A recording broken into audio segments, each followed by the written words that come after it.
Hello ibis family, কেমন আছেন সবাই?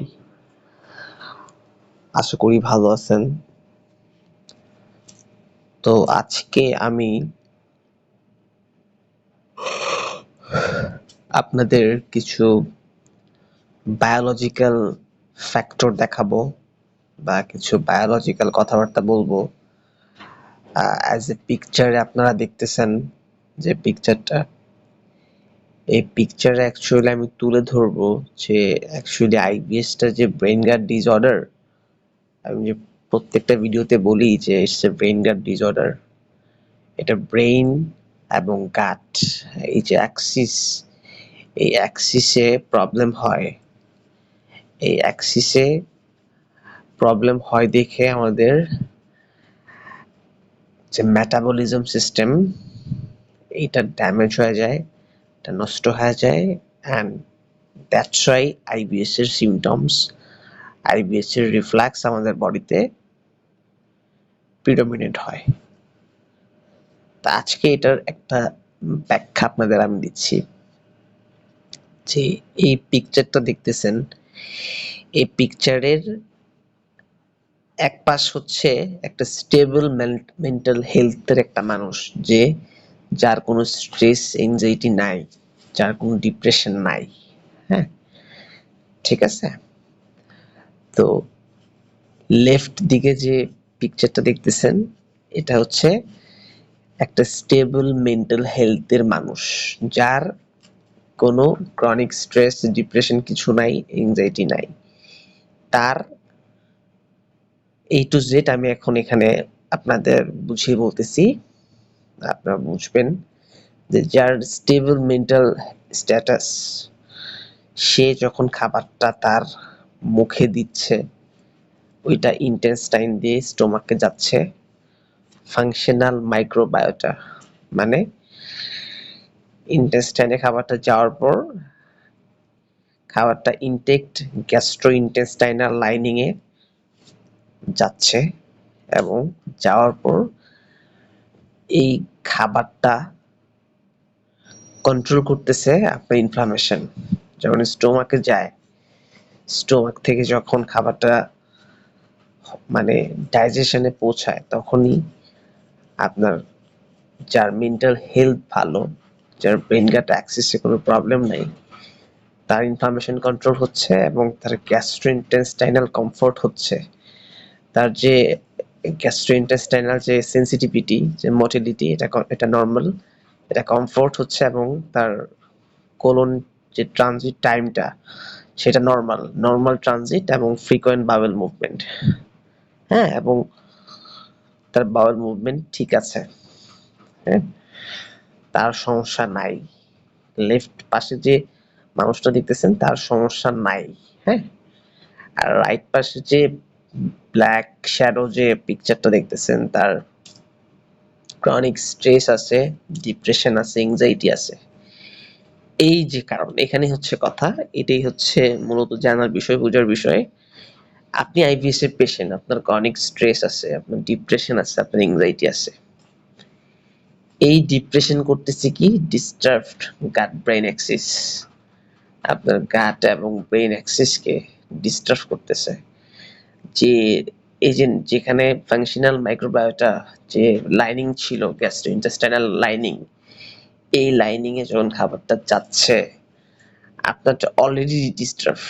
আপনি এত স্ট্রেস নিচ্ছেন, এত ডিপ্রেশনে ছিলেন, এত এংজাইটি, আপনারটা ডিস্টার্ব হয়ে গেছে, আপনার ব্রেন গাট অ্যাক্সেসটা ডিস্টার্ব। সে ডিস্টার্ব দেখে আপনার এই যে এখানে আপনি লেফট পাশে দেখতেছেন যে ফাংশনাল মাইক্রোবায়োটা, এটা ফাংশনালি হচ্ছে, বাট ডান ডান পাশে যার ক্রনিক স্ট্রেস আছে, তার একটা ডিসফাংশনাল মাইক্রোবায়োটা, ডিসফাংশন মানে তার মেটাবলিজম ডিসফাংশন, এবং ইনক্রিজ করতেছে প্যারামেবিলিটি।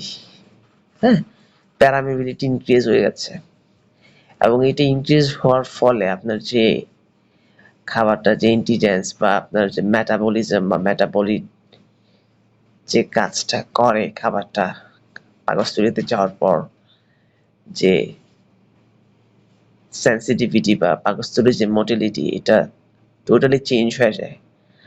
চেঞ্জ হয়ে যাওয়ার ফলে আপনার যে ভাইসার্কেল হাইপার সেন্সিটিভিটি তৈরি হয়। এই যে দেখেন এখানে দেওয়া আছে যে ভাইসার্কেল হাইপার সেন্সিটিভিটি। এই ভাইসার্কেল হাইপার সেন্সিটিভিটির জন্য আপনার যত সমস্যা হচ্ছে, আপনার বাওয়েল রিলেটেড যত সমস্যা হচ্ছে, এই যে দেখেন এখানে বাওয়েল ফ্রিকোয়েন্সি দেখেন, এবং দেখেন যে ভাইসার্কেল হাইপার সেন্সিটিভিটি আপনার যে গাটের যে সেন্সিটিভিটি এটা হাইপার। দ্যাটস ওয়াই আপনার অ্যাবডোমিনাল পেইন হচ্ছে, আপনার অ্যাবডোমিনাল ডিসকমফোর্ট হচ্ছে, আপনার ব্লোটিং হচ্ছে, আইবিএস হচ্ছে, ইরিটেবল বাওয়েল সিনড্রোম হচ্ছে, বাওয়েলটা ইরিটেট হচ্ছে, দ্যাটস ওয়াই ব্লোটিং হচ্ছে, ক্র্যাম্পিং হচ্ছে, এবং দ্যাটস ওয়াই আপনার বাওয়েল এবং আপনার যে মটিলিটি এবং আপনার যে ডেফিকেশন ঠিকমতো না হওয়াতে আপনার স্টুলটা অল্টারেট হচ্ছে। দেখেন স্টুলের এখানে দেওয়া আছে স্টুল কিন্তু ঠিক নাই, স্টুলটা এই যে অল্টারেট স্টুলের কিছুই ঠিক নাই। সো যার মেন্টাল হেলথ, বাম পাশে যার মেন্টাল হেলথ ভালো, যার স্ট্রেস এংজাইটি ডিপ্রেশন নাই, তার কোনো সমস্যা নাই, গাট পুরা ওকে, নর্মাল মানে নর্মাল গ্যাস্ট্রোইন্টেস্টাইনাল লাইনিং হচ্ছে, নর্মাল ট্রানজিট হচ্ছে, এবং তার ডেফিকেশন নর্মাল হচ্ছে, এবং তার স্টুলও নর্মাল হচ্ছে। আর ডান পাশে যার এংজাইটি ডিপ্রেশন, তার গাট ব্রেইন অ্যাক্সিস ডিস্টার্ব হচ্ছে, ডিসফাংশনাল মাইক্রোবায়োটা হচ্ছে, প্যারামেবিলিটি ইনক্রিজ হচ্ছে, এবং তার ইমিউন অ্যাক্টিভেশন যেটা ওইটা হচ্ছে। এবং এই যে দেখেন এখানে পিকচারে আছে, আপনার পিকচারটা ভালো করে দেখবেন তাহলে আসলে বুঝতে পারবেন। এবং তার ভাইসার্কেল হাইপার সেন্সিটিভিটি, গাটের সেন্সিটিভিটি বেড়ে যাচ্ছে, এবং সেন্সিটিভিটি বাড়ার কারণেই হচ্ছে আপনার অ্যাবডোমিনাল পেইন, ডিসকমফোর্ট, অল্টারেট মোটিলিটি বা অল্টারেট স্টুল হচ্ছে। সো এই হচ্ছে কথা। আমি সবসময় বলি it's a brain gut disorder. কেউ এটা অনেকেই মানে, অনেকেই মানে না। তো যারা মানে, যারা কনভিন্স হয়, যারা বুঝে যে না আসলে এটা আমার একটা মেন্টাল প্রবলেম থেকে হচ্ছে, আমি শুধু আমি পেটের রোগে ভুগতেছি না, আমার পেটের রোগের সাথে সাথে আমার মেন্টাল স্ট্রেস অনেক, এংজাইটি অনেক, আমার ওসিডি হয়ে গেছে, আমার সোশ্যাল এংজাইটি আছে, আমার ফোবিয়া আছে, আমার মুড সুইং হয়, আমার বাইপোলার আছে, আমার ম্যানিক আছে, হ্যাঁ আমার প্যানিক অ্যাটাক আছে, আমার ওসিডি আছে, আমার এমডিডি আছে। তো এগুলা হয়, এটা আসলে আইবিএস কোনো খাবার দাবারের রোগ না। আইবিএস হচ্ছে এটা মেন্টাল ডিসঅর্ডার।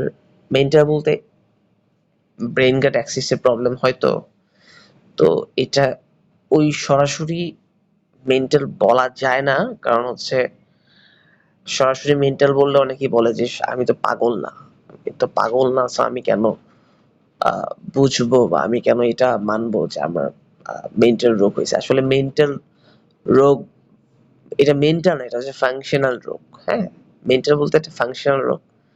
আপনার ফাংশনাল কিছু প্রবলেম হচ্ছে দেখে আপনি এই প্রবলেমটা সাফার করতেছেন। তো পিকচারটা ভালো করে দেখেন, ভালো করে দেখলেই বুঝতে পারবেন অ্যাকচুয়ালি আমি কি বোঝাতে চাচ্ছি। এবং যদি আপনারা অবগত থাকেন বা যদি এখন অবগত হন যে না আপনি একটা প্রবলেম ভুগতেছেন এবং এটাই হচ্ছে রাইট প্রসেস, আসলেই এটাই রাইট প্রসেস, এছাড়া অন্য কোনো ওয়েতে আপনি আইবিএস থেকে বেরোতে পারবেন না। সো আজকে এই ভিডিওটা করা আপনাদের উদ্দেশ্যে, যারা আসলে মানতে চান না যে এটা ব্রেইন গ্যাট প্রবলেম বা ব্রেইন গ্যাট অ্যাক্সিস জনিত একটা প্রবলেম, হ্যাঁ ফাংশনাল প্রবলেম, তাদের জন্য এই ভিডিওটা ভালো করে দেখবেন এবং আশা করি বুঝতে পারবেন যে অ্যাকচুয়ালি হোয়াট ইজ আইবিএস এবং এটার রুট কজ কি। এটার রুট কজই হচ্ছে আপনার stress, chronic stress, depression, anxiety. এটাই হচ্ছে আপনার এই রোগের প্রধান কারণ। এবং যতদিন এই যে স্ট্রেস, এংজাইটি এগুলা আমাদের গাটের মধ্যে সেরোটোনিন রিপ্রোডাকশন হয়, হ্যাঁ মেটাবলিজমের মাধ্যমে সেরোটোনিন গাটে রিপ্রোডাকশন হয়। তো যখন আপনি ক্রনিক স্ট্রেসে যাবেন, এংজাইটি দিয়ে যাবেন, তখন নিউরোট্রান্সমিটারে যে সেরোটোনিন যে সিনাপটিক থাকে বা রিসিপ্টর থাকে, ওইখান থেকে সেরোটোনিন আপনার প্রডিউসই হয় না আপনার বডিতে, আপনার ব্রেনে থাকে না। যখনই আপনার ব্রেনে সেরোটোনিন কমে যায়, এই সেরোটোনিন কমে যাওয়ার ফলে আপনার ব্রেনে আরো যে এফিশিয়েন্ট কিছু হরমোন থাকে, ডোপামিন, এন্ডোরফিনস, ওগুলো কমে যায়, অক্সিটোসিন, হ্যাঁ, এপিনেফ্রিন, ওগুলো কমে যায়। তো সেরোটোনিনটাই হচ্ছে সবচেয়ে বেশি ইম্প্যাক্ট ফেলে, সেরোটোনার্জিক অ্যাক্টিভিটি দেয় গাটের মধ্যে, এবং যখন গাট সেরোটোনিন পায় তখনই হচ্ছে আপনার গাট হেলথ ঠিক থাকে এবং আপনি ওয়েল বিং থাকতে পারবেন, ভালো থাকতে পারবেন। হ্যাঁ, আইবিএস ভালো হয়, যদি ভালো নাও হয় আপনি 95% ভালো থাকবেন। আমি আবারও বলতেছি যে কারো কারো ক্ষেত্রে, হ্যাঁ, কারো কারো ক্ষেত্রে আমার যেরকম মেডিসিনের মাধ্যমে ভালো হয়ে গেছে এবং আমি খুব অবিডিয়েন্ট ছিলাম, অ্যাডামেন্ট ছিলাম যে না আমি ওটা থেকে বের হবো। আসলে ব্যাপারটা কি, কিছুটা নিজের কাছেও, আপনি যদি আসলে নিজে বের হতে না চান যে না আসলে আমি জাস্ট মেডিসিন খাবো বের হয়ে যাবো, এসে এত সোজা এই রোগটা না। আপনাকে মেডিসিনও খেতে হবে এবং অ্যাডামেন্ট হতে হবে এবং আপনাকে প্রতিজ্ঞা করতে হবে এবং আপনাকে নিজেকে নিজের কাছে যুদ্ধ করতে হবে যে না আমি এই রোগটা থেকে বের হতে চাই, কি করতে হবে। এখন অনেকেই জানে না কি করতে হবে, যে কিভাবে কি করতে হবে। সো যারা জানেন না তারা আমাকে ফোন করবেন, কিভাবে কি করতে হবে, কখন কি করতে হবে, কোন মেডিসিন কিভাবে নিতে হবে, কোন মেডিসিন দিয়ে আপনার গাট ঠিক করতে হবে, কোন মেডিসিন দিয়ে আপনার ব্রেইনের নিউরোট্রান্সমিটারের কেমিক্যাল ডেফিসিয়েন্সিকে আবার রিফিল করতে হবে। এগুলা জানতে হলে আমাকে নক করবেন, ফোন করবেন। আশা করি আমি যদি আপনাকে আমার তত্ত্বাবধানে রাখি তাহলে আপনি অবশ্যই আইবিএস থেকে আমার মতোই বের হবেন। যদি আমি যেভাবে যে প্রসেসে বের হইছি আপনি যদি ওই প্রসেসে চান, ইনশাল্লাহ you guys will be cured from this disease. Thanks for watching. ধন্যবাদ সবাইকে।